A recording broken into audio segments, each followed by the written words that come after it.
My sister tried to wrench my newborn out of my arms in front of the nurses, then filed a CPS report claiming my husband had beaten her. When I begged her to stop calling herself Mama at the hospital, she smiled and said, "He's Josh, he knows who I am. You were just the carrier." I stayed quiet. That was 18 months ago. Last night, she stood outside our new house in the rain, cradling a doll and whispering lullabies to it like it could hear her. My sister Georgia was 7 months pregnant with her miracle baby when she was drugged and violated by one of her closest male friends. She regained consciousness 12 hours later, flat-bellied, bruised, with dried blood on her thighs. The man walked away with a suspended sentence. I became pregnant 18 months ago, and Georgia interpreted this as her miracle boy being reborn inside my womb. She showed up to the hospital during my labor carrying forged documents. She's a surrogate. I'm the real mother. My parents stood right there backing her up. Georgia tried to literally tear my baby from my arms when the nurses refused to believe her. For the following week, she visited daily and called herself Mama in front of everyone. She photographed everything and posted it online as her newborn. It became so suffocating. I had to block her. She retaliated by filing a false CPS report. While the worker was at our home, Georgia arrived with our parents. "We're concerned too," they said. Georgia even wore a black eye painted on with makeup. Her husband did this to me, but I chose not to press charges because he'd been drinking and didn't mean it. The worker called my husband and me in for an interview. Sam was placed with Georgia during the investigation. Every second of those weeks I spent in terror of losing my child for good. But 2 weeks later, our names were cleared. My husband and I drove to Georgia's house, where we found Sam essentially unresponsive in his crib. My husband physically restrained Georgia while I scooped Sam into my arms. He instinctively pressed his face into my chest the moment I held him. Georgia screamed, "I'm going to get him back," as we walked out. 7 days later, I woke to our nanny cam detecting motion in Sam's room. Georgia was there holding him already crying, having used the spare key I'd completely forgotten she had. She was humming a lullaby, telling him Mommy was here. When I whisper screamed at her, she told me to keep my voice down because I'd wake Josh, not Sam. Josh, the boy she'd been supposed to give birth to all those years ago. She only surrendered him because I called the police. My husband and I went directly to court. We filed for a restraining order, but the judge denied it. Said there was no credible threat of violence. And it didn't help that my parents took her side during testimony. Sadly for Georgia, her husband filed for divorce after watching the security footage shown in court. She blamed us. "You turned him against me. You stole my husband just like you stole my baby." By the time the divorce settled, Georgia had spent those months building a plan. She'd convinced our mother to make her a copy of our new house keys, and one night she used them to silently let herself in. I woke at 5 in the morning to an empty crib. I panicked harder than I ever have, and after pulling up the nanny footage, I called 911. An Amber Alert was issued alongside a medical emergency warning. The next several days were among the worst of my life. Sam had an autoimmune condition and depended on my milk to survive. The only reason he'd lived through his 2 weeks with Georgia was because I'd left her every bottle I'd stored. Now he had nothing. 72 hours later, the police called. They'd found Georgia in an apartment 2 states away. Sam was critically ill, severely dehydrated, his organs beginning to fail. They airlifted him to the nearest hospital and told me they couldn't guarantee his survival. While Sam fought for his life in the PICU, a psychiatric evaluation was conducted on Georgia. They found complete fabricated documentation in her apartment, a fake birth certificate, forged custody papers listing her as Sam's mother. She'd even manufactured a false social security number for him. Her plan had been to claim she'd obtained emergency custody from a neglectful mother. The apartment lease had been established months before the kidnapping, and she'd already told the landlord she was in the process of gaining custody of her sister's baby. Now my son was fighting to stay alive, and my parents had hired Georgia the best attorney their money could reach, hoping to get her off on a technicality. The lawyer they hired was Theodore McTheodore, a man who specialized in finding technical loopholes in child endangerment cases. I discovered this when I overheard my mother on the phone arranging payments with his office. She was standing in our hospital hallway, completely unaware of my presence, discussing how they could frame Georgia's actions as a mental health crisis rather than kidnapping. I walked past her without a word and returned to Sam's room. The machine surrounding his tiny body beeped steadily, tracking his fragile vitals. The doctors had managed to stabilize him, but he remained critically weak. His skin had lost its healthy color, replaced by a grayish pallor that tightened my chest every time I looked at him. My husband sat in the corner chair with dark circles from 3 nights without sleep. He'd been documenting everything on his phone, every medical update, every staff conversation, every moment of Sam's recovery. We both understood Georgia wouldn't stop here. We needed proof of what her choices had done to our son. The next morning, a social worker named Beatrice arrived. She introduced herself as part of the hospital's family services team, but something about her felt off from the start. She asked pointed questions about our home environment and parenting choices, and whether we'd considered that Georgia might have legitimate concerns about Sam's welfare. I watched my husband's jaw tighten as Beatrice suggested family mediation with Georgia might be beneficial. She pulled out authorization forms for us to sign. My husband stood up, walked to the door, and held it open. Beatrice gathered her papers and left, though not before mentioning she'd return with a court order if necessary. That afternoon, while I was expressing milk for Sam's feeding tube, my phone lit up with notifications. Georgia had launched a social media campaign. She'd posted dozens of photos from her time with Sam, carefully cropped to remove any evidence of his deteriorating health. The captions framed her as a devoted aunt who'd been forced into desperate action to protect her nephew from neglectful parents. Comments flooded in from people who didn't know the real story, some even offering to help fund her legal defense. I screenshotted everything before blocking the accounts, but new ones kept appearing. She'd clearly prepared for this, creating multiple profiles in advance. My daughter, who'd been staying with my husband's parents during the crisis, called that evening in tears. Kids at school were asking if her parents were really as bad as some moms were saying on Facebook. The rumor mill in our small town had been fed carefully by Georgia's version of events. 2 days later, Sam was finally stable enough for some of the monitoring equipment to be removed. As I held him for the first time since his rescue and felt his weak but deliberate grip on my finger, my father appeared in the doorway. He stood watching us with an expression I couldn't read. He finally spoke. Georgia needed help, not prosecution. We were destroying the family by pursuing charges. When I reminded him Sam had nearly died, he shook his head and claimed we were exaggerating. Georgia had told him Sam was fine in her care. The hospital was fabricating his condition to help our case. My husband returned from the cafeteria to find my father lecturing me about family loyalty. Without a word, he positioned himself between us and told my father to leave. As he walked out, my father muttered something about how we'd regret turning our backs on family when we needed them. The psychiatric evaluation results arrived that week. Georgia had been diagnosed with delusional disorder, primarily persecutory type with elements of grandiosity. The psychiatrist noted her complete conviction that Sam was her deceased child reborn, and her belief that everyone working to keep them apart was part of a conspiracy against her. Theodore McTheodore immediately leveraged this diagnosis to push for treatment over incarceration. He filed motion after motion attempting to reframe Georgia's actions as grief-induced psychosis rather than deliberate kidnapping. The prosecutor warned us that juries often respond sympathetically to mental health defenses, particularly when family members testify on the defendant's behalf. My mother began visiting the hospital daily not to see Sam, but to leave gifts and cards for Georgia in the lobby. She'd tell anyone who'd listen about Georgia's tragic loss years ago, how it had shattered her daughter's mind. Hospital security eventually had to ban her from the premises after she tried to sneak into the psychiatric ward. During this time, I learned Georgia had been planning this for months before Sam was even born. She'd joined online support groups for parents who'd lost custody, absorbing their language and tactics.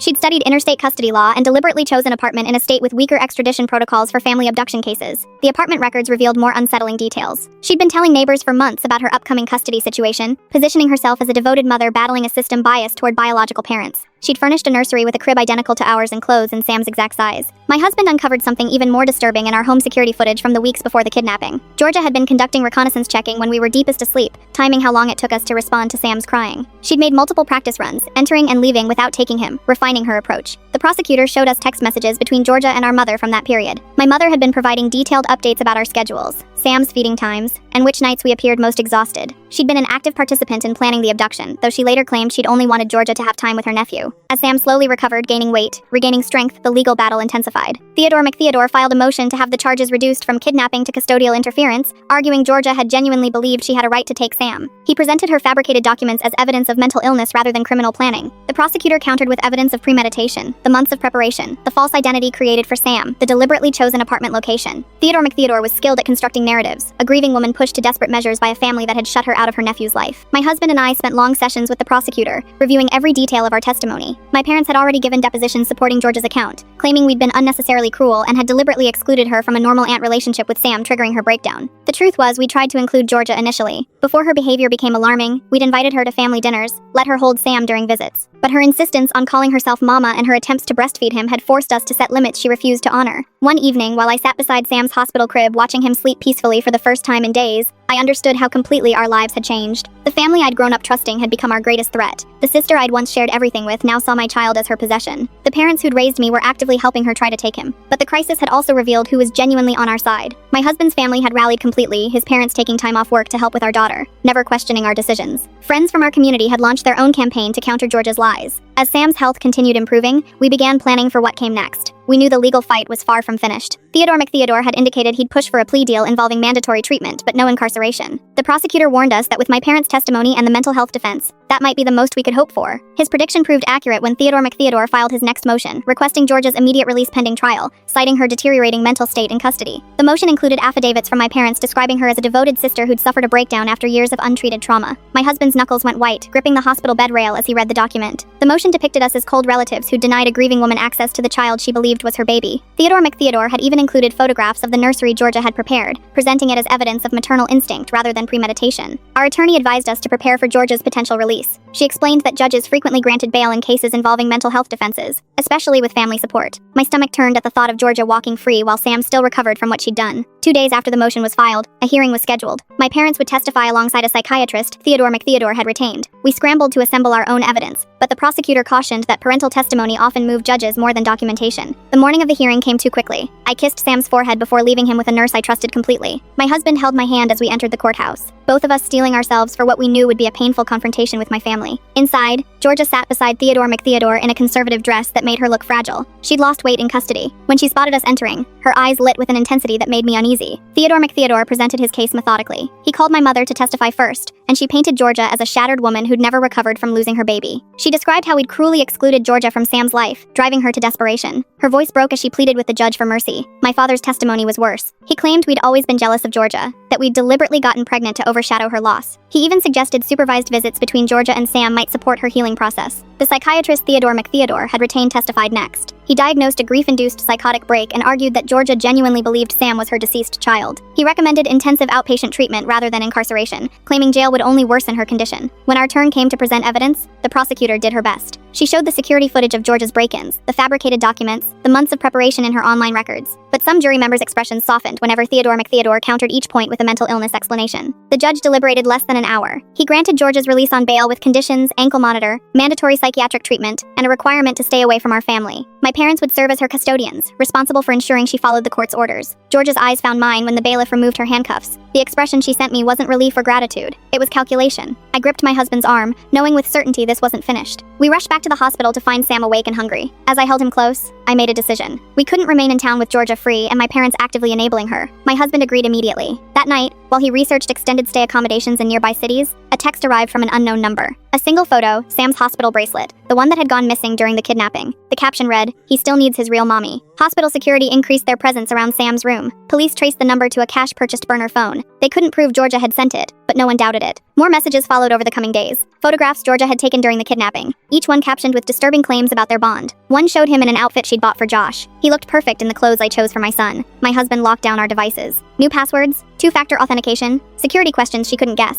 But the sensation of being watched persisted. Every time we left the hospital, I found myself scanning the parking lot. A week after Georgia's release, our daughter called from my in-laws' house, crying. Someone had been leaving baby clothes on their doorstep with notes addressed to Josh's big sister. The handwriting was disguised, but the message was unmistakable. Georgia knew where our daughter was staying. My husband left immediately to collect her while I stayed with Sam. The 3-hour round trip felt interminable. When they finally returned safely, our daughter clung to me and asked why Aunt Georgia was being so scary. The police investigated the incidents at my in-laws' house, but found nothing they could definitively link to Georgia. Without solid evidence, they couldn't arrest her for violating the restraining order. Theodore McTheodore sent a letter stating his client denied any involvement and suggesting we were projecting our fears. Meanwhile, Georgia's social media campaign expanded. New accounts appeared daily, spreading her version of events. She'd started a blog called A Mother's Heart, writing lengthy posts about losing her baby and finding him again in Sam. Comment sections filled with supporters who'd only ever heard her account. Local parent groups began taking sides, some organizing meal trains and prayer circles for the grieving mother, others supporting us quietly, afraid of the social cost. One afternoon while Sam napped in his hospital crib, a woman I didn't recognize entered the room. She introduced herself as a lactation consultant, but something immediately felt wrong. When she reached for Sam, claiming she needed to check his latch, I stepped in front of her and called for security. The woman turned out to be a friend of Georgia's from one of her online groups. She'd driven 2 hours to meet the baby Georgia had described to her. Security escorted her out while she screamed that I was a baby thief who'd stolen Georgia's child. That incident prompted the hospital to restrict access to Sam's room entirely. Only pre-approved visitors with ID could enter. The extra layer helped, but it also made the place feel like a holding cell rather than somewhere for healing. My parents' attempts to reconcile grew more aggressive. They showed up at the hospital despite being told to stay away, always with excuses about wanting to check on their grandson. Each time, they'd mention how much Georgia was suffering, how seeing Sam would help her heal. During one heated confrontation, my mother revealed that Georgia had been hospitalized briefly for self-harm, blaming us entirely, saying we'd driven her daughter to that point by keeping Sam away. The manipulation was obvious, but it still produced a flicker of guilt I hated myself for. My husband finally lost his temper that day. He told my parents exactly what their enabling had cost. Sam nearly dying, our daughter living in fear,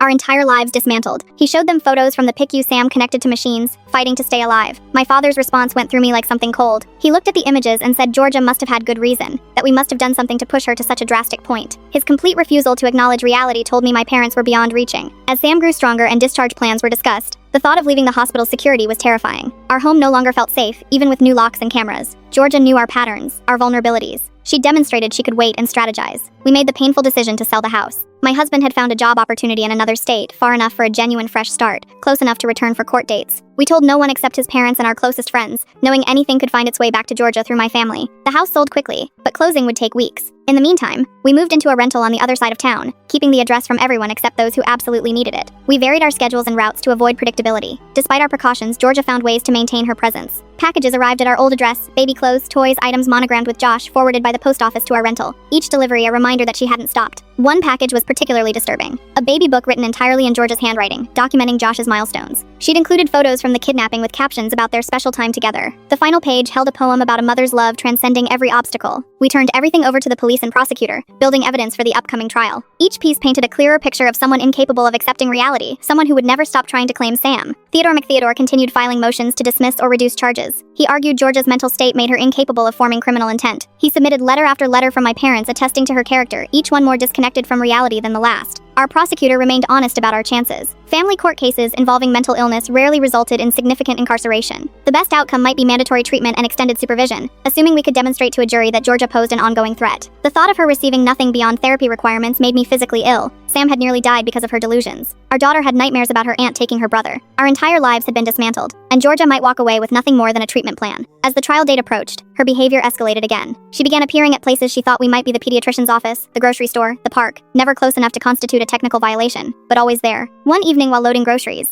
I spotted Georgia across the lot. She stood by an unfamiliar car, holding a baby doll wrapped in a blanket, rocking it slowly, staring directly at me. When I called the police, she was gone before they arrived. These encounters wore down our family. Our daughter became anxious and clingy, afraid to be more than a few feet from us. My husband developed insomnia, spending nights reviewing camera feeds and testing locks. I caught myself looking over my shoulder constantly, calculating when Georgia might appear next. The stress reached Sam too. He became fussy, hard to settle, as if picking up on the tension saturating everything around him. His weight gain slowed, worrying his doctors. They ran tests and found nothing physical. He was simply responding to the anxiety his family was drowning in. 3 weeks before trial, we received devastating news. Theodore McTheodore had successfully petitioned for a competency evaluation, claiming Georgia was not mentally fit to stand trial. If the evaluation supported his claim, the criminal case could be suspended indefinitely while she underwent treatment. The prosecutor explained this was a common tactic in cases involving mental illness. If deemed incompetent, Georgia would be committed to a psychiatric facility until declared trial-ready, a process that could take months or years. During that time, she'd receive better care than any prison would provide. My husband slammed his hand on the table when we heard this. All our preparation, all our evidence potentially rendered useless if Georgia could convince evaluators she didn't understand the charges. We attended the competency hearing and watched Georgia perform with unsettling consistency. She referred to Sam exclusively as Josh, describing in detail the pregnancy she'd lost and her relief at finding her baby again. She cried about missing his first words, his first steps, all the milestones she'd imagined for the child she'd never gotten to raise. When evaluators asked about the charges directly, she responded with bewilderment, insisting she didn't understand why she was being kept from her baby. When confronted with the fake documents, she claimed they were authentic, that someone had swapped them to frame her. The performance was convincing in its consistency. My parents testified during this hearing as well, supporting Georgia's apparent confusion. They claimed she'd been calling Sam Josh for months, that she genuinely couldn't distinguish between her deceased baby and Sam. After 3 days of evaluation and testimony, we waited for results. The lead evaluator delivered her findings. Georgia was competent to stand trial. While she suffered from delusional disorder, she understood the nature of the charges and could assist in her own defense. Georgia's mask slipped for just a moment when the ruling was announced. I watched rage cross her face before she reassembled the fragile, confused expression. Theodore McTheodore immediately appealed. The judge denied it. We were going to have our day in court. The remaining weeks before trial passed in a blur of preparation and ongoing harassment. Georgia's supporters grew more organized, planning protests outside the courthouse with signs about mental illness and justice. Local news picked up the story. My parents gave interviews to anyone who'd listen, sharing old family photos and weaving a narrative of cruel relatives who'd driven their daughter to collapse. Through all of it, we focused on protecting our children and getting ready. We rehearsed our testimony until we could deliver every detail without breaking down. We gathered character witnesses. We documented every incident, every threat, every restraining order violation. The night before trial began, I lay awake with Sam in my arms. His breathing had finally returned to normal, his weight back on track. But even in the quiet, I understood this wouldn't end cleanly. Georgia would always be out there somewhere, convinced that the child sleeping on my chest belonged to her. My parents would continue in their denial. There would be no neat resolution. Still, we had to stand up and tell our truth. We had to fight for Sam and for our family's future. Tomorrow, the final confrontation would begin. The morning of the trial brought an unexpected development. My husband found a USB drive taped under our mailbox at the rental. It contained hundreds of screenshots from Georgia's private social media accounts showing detailed planning going back over a year. Someone had anonymously provided us with evidence we'd never have uncovered. The screenshots revealed Georgia had been tracking my menstrual cycle through social media posts I'd made about PMS symptoms. She'd calculated when I was most likely to conceive and had built her kidnapping plan months before Sam existed. One particularly disturbing post showed her practicing diaper changes on dolls, timing herself to see how quickly she could manage it. We took the drive to the prosecutor immediately. She examined the material with growing intensity, recognizing its value in establishing premeditation. That afternoon, my phone rang from an unknown local number. Something made me answer. It was Georgia's ex-husband. He explained he'd left the USB drive. After their divorce, he'd retained access to some of her accounts and had been monitoring increasingly alarming posts. He offered to testify about Georgia's behavior throughout their marriage, including things he'd never previously reported. He described finding a secretly decorated nursery in their spare room years before the kidnapping, a crib, clothes for a baby that didn't exist. He'd also discovered she'd been taking fertility drugs without his knowledge, desperate to conceive again after her loss. The prosecutor added him to the witness list immediately. His testimony would provide essential context about the long history of Georgia's fixation and manipulative behavior, countering my parents' narrative that this had been a sudden grief-induced breakdown. The morning we were to leave for court, we discovered our rental car's tires had been slashed. 4 clean cuts in each tire, too deliberate for random vandalism. Neighbor security footage showed a figure in dark clothing approaching the vehicle at 3 in the morning, but the image was too poor for identification. My husband called his brother for a ride while I contacted the prosecutor. She advised documenting everything, but warned that proving Georgia's involvement would be difficult without clearer evidence. Our daughter insisted on coming despite our attempts to shield her. My mother-in-law would watch Sam at her home, where we'd installed new cameras and changed all the locks.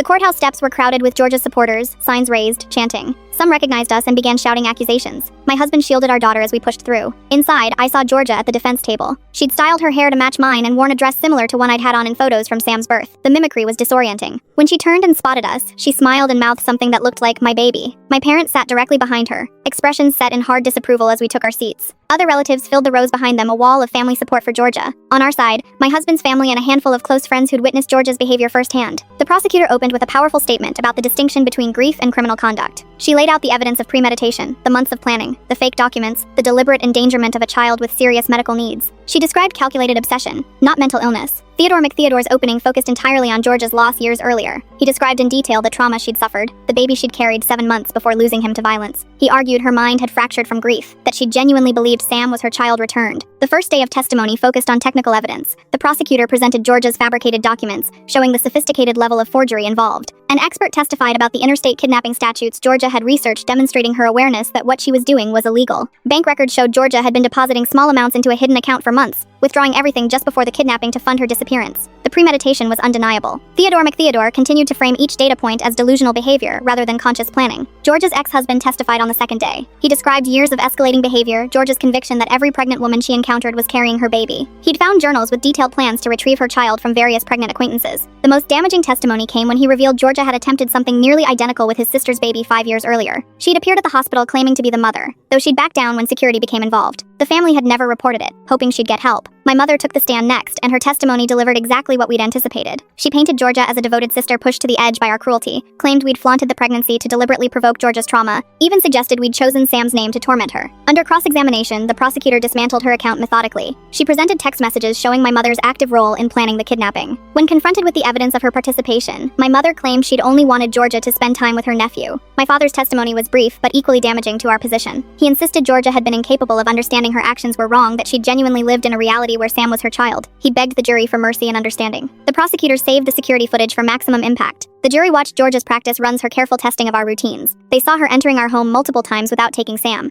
demonstrating planning rather than impulse. The footage of the actual kidnapping was efficient and methodical in a way that was chilling to watch. When I took the stand, I focused on facts rather than emotion. I described finding Sam near death, his organs failing from dehydration. I presented the medical records showing how close we'd come to losing him. I detailed the security measures we'd been forced to implement and the constant fear woven into our daily lives. Theodore McTheodore's cross-examination was relentless. He questioned why I'd excluded Georgia from Sam's life, suggested I'd been jealous of the attention her loss brought her, implied I'd deliberately conceived to overshadow her tragedy. I answered each question with documentation. I described the progression of Georgia's behavior from concerning to dangerous. I explained her attempts to breastfeed Sam, her insistence on calling herself Mama, the escalating violations that had forced us to set limits she refused to acknowledge. My husband's testimony corroborated mine and added layers. He described our daughter's recurring nightmares, the thousands spent on security, the professional opportunities he'd passed up because we couldn't relocate before the trial concluded. He painted the picture of a family living under siege. The medical testimony may have been the most powerful element. Sam's doctor described clinically how close to death he'd been. Another 12 hours without hydration and proper nutrition would likely have been fatal. She testified about his ongoing health challenges, worsened by the trauma of the abduction. Georgia's psychiatric evaluation was presented next. While the psychiatrist confirmed her delusional disorder, he also testified that she understood the difference between right and wrong. The careful planning and her attempts to evade detection demonstrated she knew her actions were illegal even if she believed them justified. On the final day of testimony, Georgia took the stand. Her consistency was masterful. She referred to Sam exclusively as Josh, describing the pregnancy she'd lost, and her joy at finding her baby again. She cried, recounting the pain of separation. Under cross-examination, cracks appeared. When pressed about the fake documents, she insisted they were authentic and that the prosecutor was lying. When shown evidence of the months of preparation, she became agitated, slipping between the names Sam and Josh as though they were different children entirely. The moment that likely sealed her fate came when the prosecutor asked about Sam's near-death condition. Georgia's response was chilling in its emptiness. She insisted Josh had been perfectly fine in her care, that the hospital must have done something to harm him. She showed no remorse for his suffering, only anger at being kept from him. During closing arguments, Theodore McTheodore made one final appeal to mercy. He asked the jury to consider Georgia's trauma, her mental illness, the system's failure to support her after her loss. He painted her as a victim of circumstance. The prosecutor's closing was methodical and devastating. She walked the jury through each piece of evidence, the deliberate planning, the conscious choices, the complete disregard for a child's survival. She reminded the jury that mental illness might explain behavior but couldn't excuse criminal conduct. The jury deliberated for 6 hours. When they returned, I gripped my husband's hand until my fingers went numb. The foreman stood, guilty on all counts. Kidnapping, child endangerment, identity fraud, and interstate flight. Georgia's response was immediate and violent. She screamed that they were stealing her baby, that Josh needed his mother. She tried to lunge toward us before bailiffs pulled her back. As they removed her from the courtroom, she kept screaming that she'd get him back, that a mother's love couldn't be contained by prison walls. My parents' faces collapsed as the verdict landed. My mother sobbed openly. My father stared at us with undisguised hatred before they left without a word. We'd lost them completely, but we'd protected our son. The sentencing hearing came 3 weeks later. The judge weighed Georgia's mental illness against the severity of her crimes and the ongoing threat she posed. He sentenced her to 15 years with possibility of parole after 10, contingent on demonstrated rehabilitation and psychiatric treatment. We moved to our new state the following week. The house sale finalized, my husband's new position waiting. We told no one except his parents our new address. Our daughter started fresh at a school where no one knew our history.